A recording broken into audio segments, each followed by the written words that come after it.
ஒவ்வொரு மனுஷனும் நான் பிளாஸ்டிக் பேப்பர் பயன்படுத்தினாலோ, இல்ல நான் ஆத்து மண்ணாலோ, இல்ல நான் குவாரியை உடைச்சாலோ, இல்ல நான் மரத்தை வெட்டினாலோ சுனாமி வந்து என்னையா பாதிக்க போகுது, பூகம்பம் வந்து என்னையா பாதிக்க போகுது அப்படின்னு ஒவ்வொரு மனுஷன் நினைக்கிறதுனாலதான் நம்ம உலகின் அழிவுலகியே போயிட்டு இருக்கு.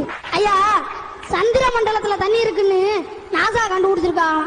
இதனால நமக்கு என்ன பிரயோஜனம்?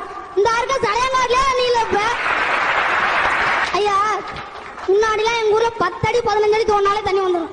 ஆனா இப்பலாம் 100 அடி 150 அடி தோண்டினாலும் தண்ணி வர மாட்டேங்குது.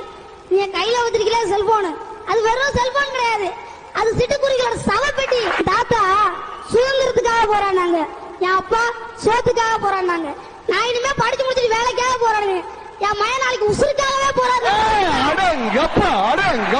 இந்த நிலைமை வேணுமா சார்? சார், நம்ம சந்ததி எல்லாம் நம்மள வாய் நிறைய வாழ்த்தணுமா இல்ல வயிறு நிறைய தூத்தணுமா?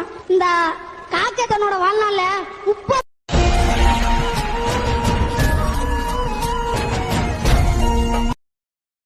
Download ShareChat. ஒரு வாய்ப்பு வந்து கிடைக்கிறது ரொம்ப கஷ்டம். அந்த வாய்ப்பு கிடைக்கும் போது நம்ம கரெக்டாக யூஸ் பண்ணலன்னு சொன்னால் நம்மளோட முட்டாளங்க யாரும் இருக்க மாட்டாங்க. ஒருத்தர் வந்து பேரு புகழோட இருக்காங்கன்னு சொன்னால் அவங்களுடைய வந்து திறமையாலேயோ ஒரு கட்டின உழைப்பாளையோ கிடையாது. அவர் கிடைச்ச அந்த வாய்ப்பை வந்து அவர் கரெக்டாக பயன்படுத்திக்கிட்டார். அதனால தான் ஒரு பெரிய இடத்துல இருக்காங்க.